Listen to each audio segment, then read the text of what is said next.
What's the greatest book on leadership ever written? Yep, the Bible.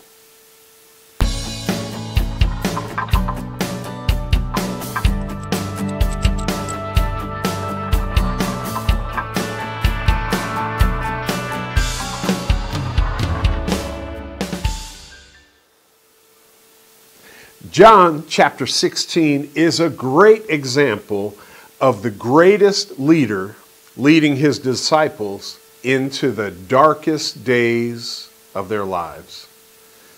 John chapter 16 verse 1 says this, "These things I have spoken to you, that you should not be made to stumble. They will put you out of the synagogue. Yes, the time is coming that whoever kills you will think that he offers God service."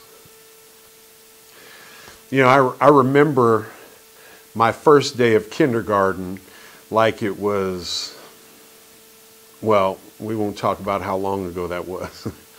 But here's what I remember. My mother walking me into Mrs. Campbell's classroom. There were 5 small round tables with 5 little chairs around them. And Mrs. Campbell, my teacher, introduced herself and asked my name. Then she told me I could sit anywhere that I wanted. I was the first one there. So I looked around and I picked a seat on the far side of the room facing the door. After I sat down, my mom leaned over, she kissed my cheek, and she said, "I'll be back in a little while. Are you okay?" I said, "Yes." And she left the room. You know, before that day,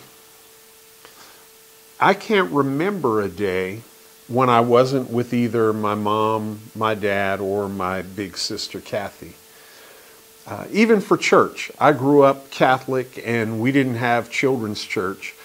Children had to sit quietly next to mom and dad. And if we made any noise, that was surely going to earn us a pinch. I don't know if any of you have ever been pinched in church. But boy, on that first day of kindergarten, did I pick the right seat? Because from where I was sitting, I could see the entire classroom. And I got to watch the most amazing thing. Not all, but most of the other children were losing their minds. I'm sure if we would have recorded the screams and cries of those children, anyone listening to that recording would have thought that children in that classroom were being beaten to death. Now, my mother had been preparing me for that day, and I don't even know how many times we talked about it. Over and over, I remember that. She told me exactly what was going to happen. We would walk to the school, which I had already done hundreds of times because my sister was 3 years older than me. But I'd never been inside. So we would go inside and there would be lots of crayon-colored pictures on the walls in the hallway made by other children like me. Then we would go into a classroom and meet my teacher, Mrs. Campbell. Then I would sit down and Mom would leave.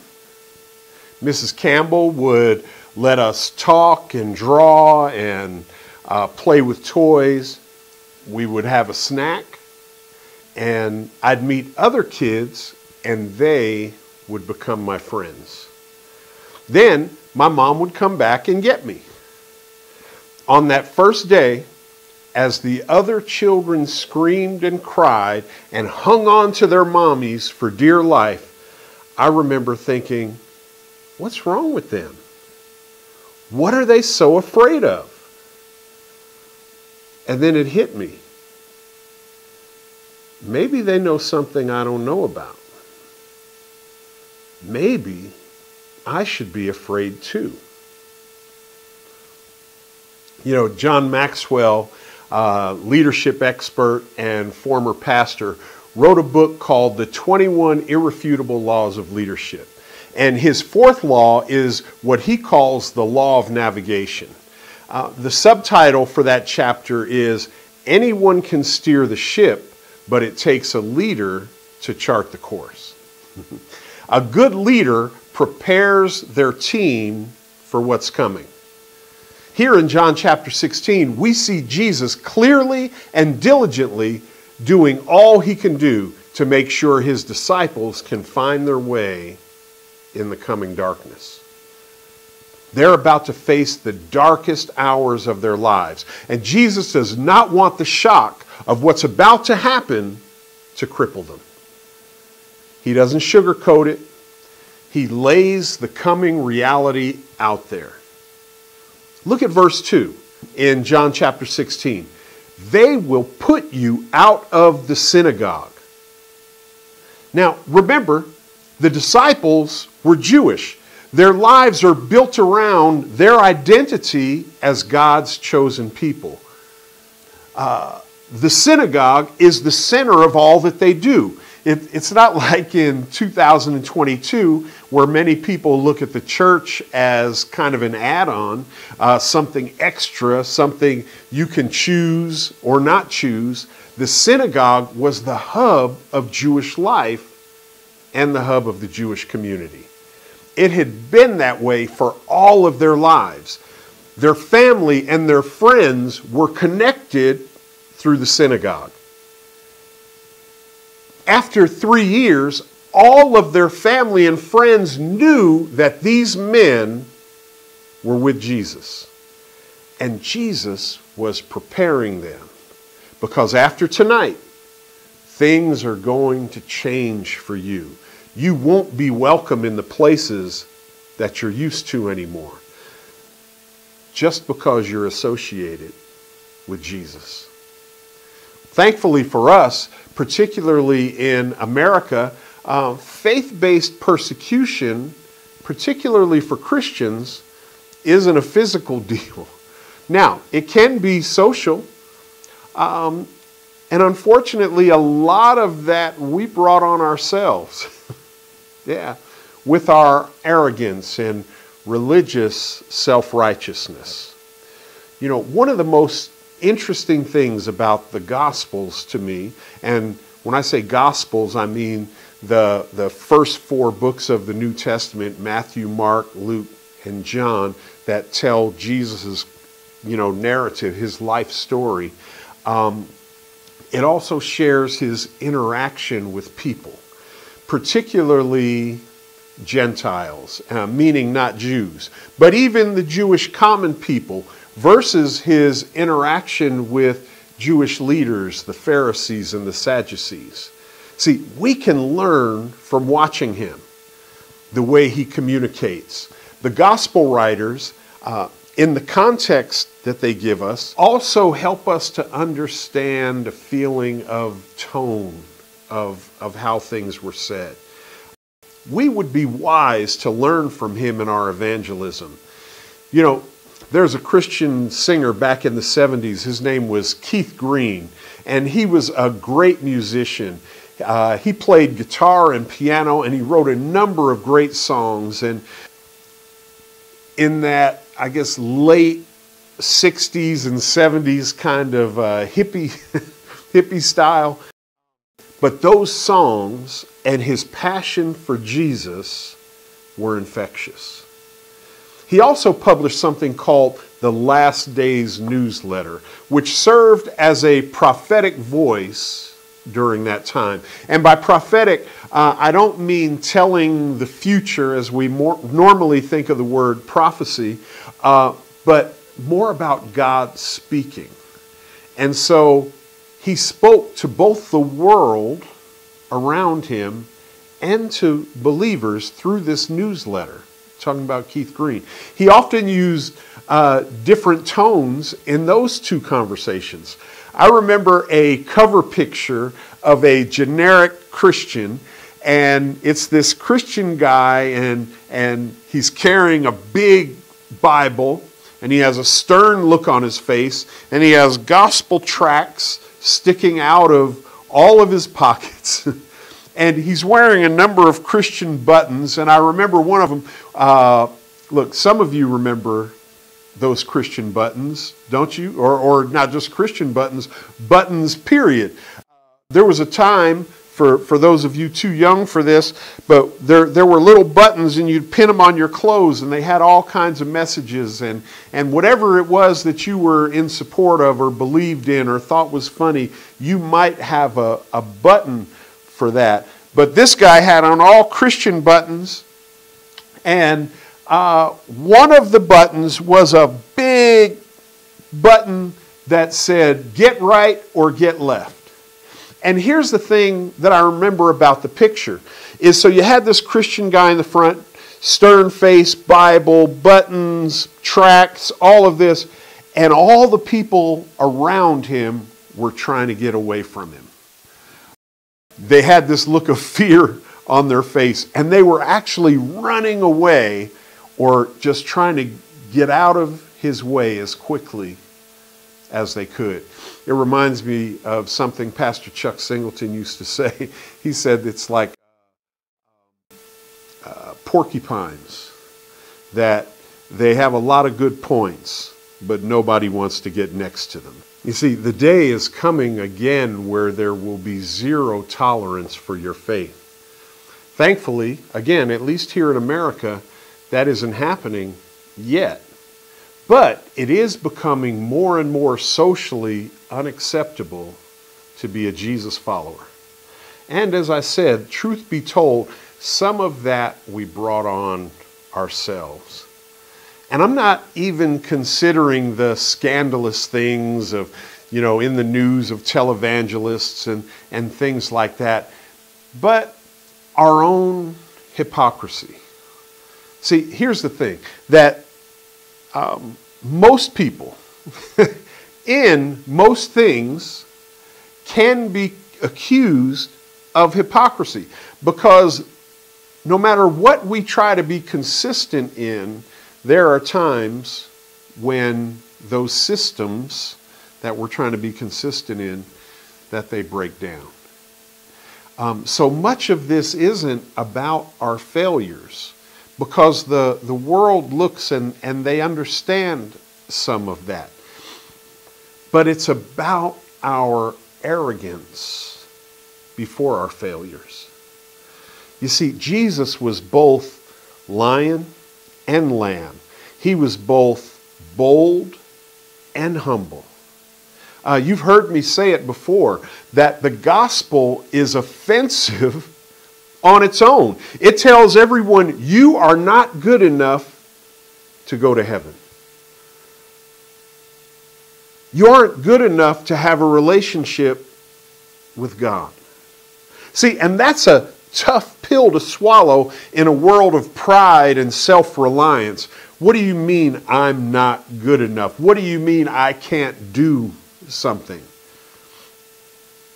See, we don't need help for that message to be more offensive.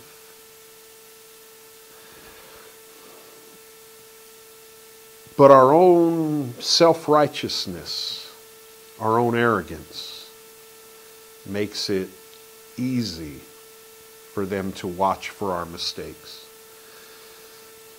See, our message really should be that of the blind man. Yeah, you remember from John chapter 9? We did it probably 4 or 5 weeks ago. I was blind, but now I see. I've told the story before, that my first encounter with Jesus and the gospel, and I heard it, and I knew it was true. Now, my mom, she owned a bar in Seattle, and she was also an office manager for Purex. Remember the detergent, the laundry detergent company and all that? Yeah. So she worked 9 to 5 at Purex, And then she would get off work there and drive to Seattle, about 45 minutes away, and work in the bar, run the bar from about 6 p.m. to 2 a.m. And she would usually get home about 3 or 3:30 and try to go right to sleep so that she could get up at 7:30 to go to her regular job. She did that as long as I could remember. She did it to keep a roof over our head and food in my stomach and clothes on my back. And then I have this encounter with Jesus on a Friday night. So Saturday morning, about 8 a.m., I'm excited, and she's probably been asleep for about 3 hours or so. And I come into her room, and I wake her up. And these were my exact words. I said, "Mom, you need to accept Jesus or you're going to hell." The look of anger that I got from her. And then I'll never forget her words. I'm not going to use her words because they're probably going to be offensive to someone who's watching. But she looked at me and said, "Get the F out of my room. And don't you ever talk to me about that again." And I was thinking, what's her problem? I just shared the good news. You know, I have a friend, and his daughter is an on-fire believer. She loves Jesus. And she did something similar with her family. It wasn't her belief that was offensive. It was her arrogance. It was her seemingly condescending attitude. Look, I have it all together, and you need to get it together too, like me. See, the other problem was that her family knows her and know that she doesn't have it all together. And obviously it caused a rift. Her and her father hadn't spoken in years because of it. And a few months ago, as her and I talked, I heard her pain. But she was torn because she loves her father so much. How could she not aggressively tell him about eternity? You know, Matthew 10 tells us to be as shrewd as snakes and as innocent as doves. Some translations say as wise as snakes and as harmless as doves. She now sees her job as not to be her dad's evangelist, but to simply love her father, to be the best daughter she knows how to be. He knows her. Allow him to see the impact that Jesus has made on her life. You see, the Holy Spirit is the true evangelist. Our job is to be sensitive to him and his work and to be available to him when he gives us opportunities. You know, 10 years after my mom told me to never talk to her about that again, she called me and asked me to take her to the Bible bookstore to buy a Bible. And even then, I didn't bust through that door that I felt like the Lord was starting to open. I sensed he was at work in her life, and I began to pray that God would bring people across her path who would be able to encourage her faith journey. And when I would visit her, I would find a church nearby and take her with me. And I won't tell you the whole story, but I had the pleasure of leading my mother in prayer as she accepted Jesus as her Savior. Okay, so what does that have to do with with John 6:2. Here's the thing, that they will put you out of the synagogue. Like Jesus was preparing his disciples, I want to prepare us for what's coming. More and more, the name of Jesus will become a dividing line. Wisely navigating that will become more and more important. And I don't mean fearfully navigating it, I mean strategically navigating it. Jesus and the Father had a plan, and because of that plan, Jesus shared some things with this group and some things with another group. He would say things a certain way to these people and a different way to these people. As wise as serpents and as innocent as doves. But look at the next statement in verse 2. Yes, the time is coming that whoever kills you will think he offers God service. Look, the disciples now had targets on their backs. Jesus will be considered a criminal. He will be executed with criminals. Even though we will see in the next 2 weeks that the legal system will say, we find no fault in him. Look, the time will come when being a Christian will cost you something other than being laughed at or shunned. Then Jesus says this in John 16:12. I still have many things to say to you, but you cannot bear them now. What? What could be harder to bear than, you know what? They're going to kill you and think they're doing it for God. You see, it's one thing to die for Jesus, and it's an entirely different thing to live for Jesus and to continue to live for Jesus. You can't do that on your own. So he now does what every good leader does. He's given you the bad news. He didn't sugarcoat it. He didn't tell them, look, don't worry. It won't be that bad. As a matter of fact, he told them, look, it's going to get pretty bad. So much so, some of it I'm not even going to tell you because you can't handle it. But what every good leader does, after painting a clear picture of the problem, a good leader shares the plan for victory. This is how we'll handle the trouble that's coming. Again, look at verse 12. I still have many things to say to you, but you cannot bear them now. Verse 13, however, when the Spirit of truth has come, he will guide you into all truth, for he will not speak on his own authority, but whatever he hears, he will speak, and he will tell you things to come. Jesus tells his followers, help. The helper, the Spirit of truth, is going to come. And you will not be alone, and he will lead you into all truth. Not some truth, all. You will know and have confidence in things you have no way of knowing or having confidence in. And then he ends chapter 16 with this. Look at verse 33. These things I have spoken to you, that in me you may have peace. In the world you will have tribulation, but be of good cheer. I have overcome the world. Notice what he said there. In me you'll have peace.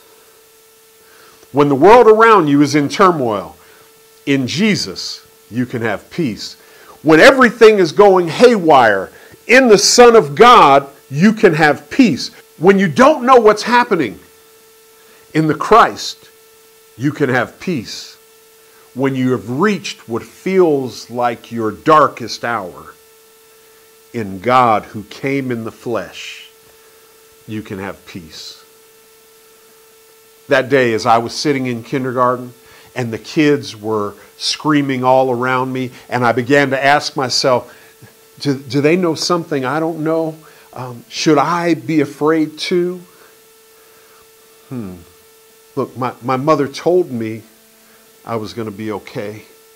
My mother told me she was coming back for me in a little while. Up to that point, my mother had always taken care of me. She had always protected me. She had always provided for me, always loved me. Who was I going to believe? A bunch of screaming 5-year-olds or my mother? Then it hit me. They didn't know something I didn't know. I knew something they didn't know. Look, the world around us feels like they know something we don't know. But the reality is, we know something they don't know. These things I have spoken to you, that in me you may have peace. In the world you will have tribulation, but be of good cheer.